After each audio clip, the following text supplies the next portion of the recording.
On continue avec notre Sexy News, Laetitia Prey. Bonjour Laetitia. Bonjour Brigitte. Bonjour Didier. Alors vous revenez sur le Glory Hall. Tout à fait. Je vous avais fait une promesse, souvenez-vous ? Oui. Eh bien merci de tenir vos promesses. Alors à la base, je voulais vous parler du Glory Hall, histoire de faire mon petit trou dans cette émission. Mais on est loin de... Joli. Mais je suis pas sûre que tout le monde comprenne la plaisanterie, parce que le Glory Hall, c'est une expression assez pointue. En tout cas, vous méritez votre quotient sexuel, si vous savez ce que c'est que le Glory Hall, Laetitia. J'en suis ravie, surtout de votre part. Mais avec cette pratique, on est loin du pâturage, qui est une pratique plutôt urbaine, mais rassurez-vous, j'y reviendrai. Voilà, donc mon premier jeudi, je fais mon trou, c'est décidé. Et bien voilà. On va se mettre à l'aise, petite ambiance jazzy. Voilà, comme si... Qu'est-ce que vous buvez ? On prend deux coupes Brigitte, pour nous ? 3. Allez, 3 avec Didier. Du coup, nous voilà passés notre petit museau de petite souris des champs par le petit trou pour découvrir ce qu'il s'y passe. Le Glory Hall, pratique ancestrale devenue culte. Concrètement, le Glory Hall, qu'est-ce que c'est ? C'est un trou qu'on fait dans un mur qui permet d'observer en douce, de s'exhiber à distance, d'y passer son pénis pour une fellation, ou d'en offrir une, ou encore... C'est pas un si petit trou alors. C'est pas un si petit trou, c'est un trou, différentes tailles, mais j'ai pas pris le diamètre, c'est vrai que j'ai oublié de prendre cette information, le diamètre du trou, et ou encore, dans ce trou-là, on peut avoir un rapport anal ou vaginal sans savoir qui se trouve derrière.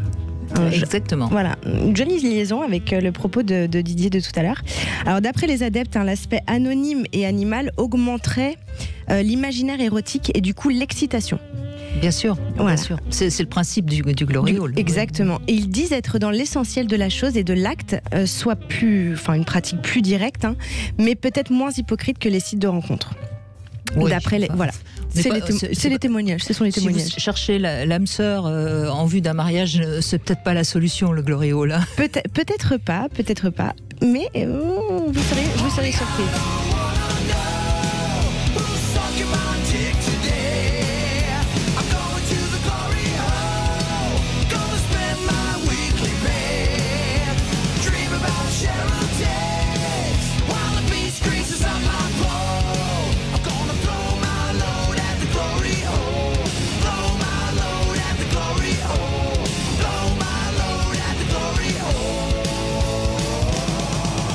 Alors, qui est-ce qui essaye de faire son trou aussi dans cette émission ?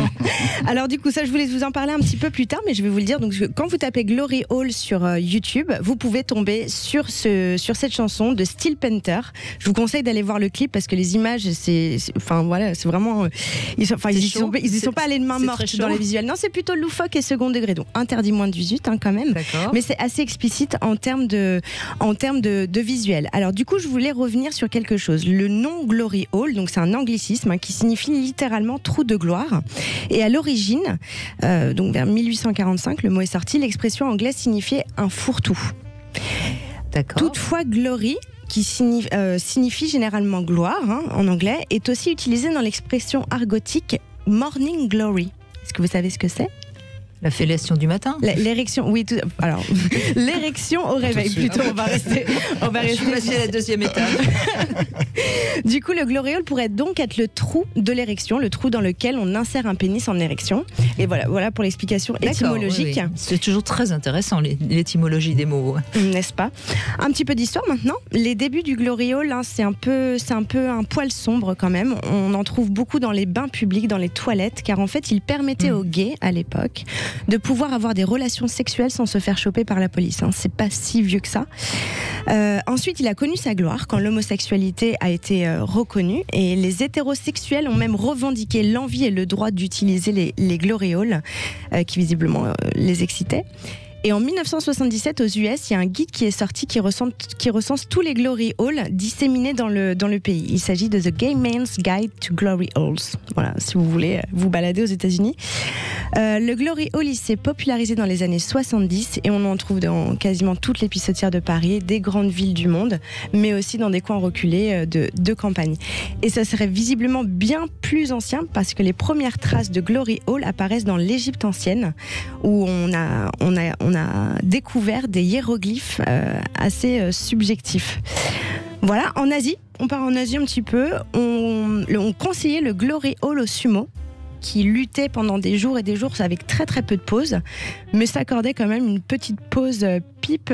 Ils installaient carrément des murs de Glory Hall durant les compétitions pour ces chers sumo. Voilà, donc du coup là tout à l'heure on a écouté le morceau de rock. En tapant Glory Hall aussi on tombe sur un court-métrage, toujours sur YouTube, de Guillaume Foirest, où l'on suit les débuts d'un jeune homme qui devient travailleur du sexe dans un club où il y a un corridor avec un corridor à Glory Hall. Mais il développe une addiction avec une clientèle régulière qui vient tous les mercredis. Et donc là, du coup, on peut constater quand même d'une pratique animale, on frôle un peu la passion sentimentale aussi. Donc c'est assez intéressant, je vous conseille d'aller le voir. Oui. Le Glory Hall... Oui, non, pourquoi pas. Le Glory Hall dans un musée, oui. En 2018, c'est le Western Australian Museum à Perth qui a récupéré le pan des toilettes d'une gare, clairsemé de traces de jouissances séchées au milieu de tags porno. Ce qui a fait un peu scandale au début. Et voilà, parce que les gens se demandaient qu'est-ce que fait cet objet dans un musée. Ce à quoi Neil Buckley, qui l'avait récupéré à l'époque, a répondu « C'est une part importante de l'histoire de l'homosexualité qui en dit beaucoup sur la manière dont les gays avaient des rapports sexuels quand elles étaient interdites et pourchassées. Parce que ces relations étaient illégales, ces lieux étaient les seuls endroits où les gays pouvaient se retrouver. » Donc voilà, en signe de mémoire, j'ai trouvé ça joli. Pour finir, je vous emmène au Canada. Où l'administratrice en chef de la santé publique, le docteur Tam, elle m'a fait rêver, elle déconseillait aux Canadiens d'avoir des rapports sexuels avec de nouveaux partenaires pour éviter la propagation du virus. J'ai entendu ça, oui. Voilà.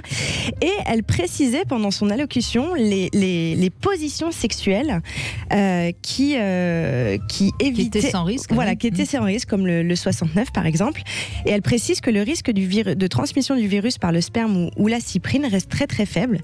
Les journalistes qui présentent cette allocution sont bien morts de rire, on les écoute. Bon, si l'advenait que vous en cherchiez un autre que vous-même, là, alors, il y a toute une série de recommandations. D'abord, si vous allez dans la liste des positions Kama Sutra, là, je sais qu'il y en a plusieurs dizaines, toutes celles... Je pensais pas que tu irais là. toutes celles qui sont face à face, là. Ouais. Faudrait porter le masque. Voilà, donc toutes les positions, j'adore leur accent en plus, toutes les positions où vous vous trouvez visage face à face, il serait donc recommandé de porter le masque, mais les Canadiens vont plus loin. En juillet dernier, l'Agence de la santé publique de la province canadienne de Colombie-Britannique préconisait l'usage du Glory Hole. Bah voyons. Effectivement, il n'y a pas de risque. Voilà, une manière d'adapter ses pratiques sexuelles pendant la crise sanitaire. Donc voilà, je crois que vous savez ce qu'il vous reste à faire, comme nous dit ce bon Serge Gainsbourg. Je fais des petits trous, encore des petits trous, des petits trous, toujours des petits trous, des petits trous, des petits trous, des petits trous, des petits trous. Eh bien, merci Laetitia. Après, avec vous, on en apprend des choses toutes les semaines. Merci beaucoup. Merci, et on vous retrouve bien sûr jeudi prochain.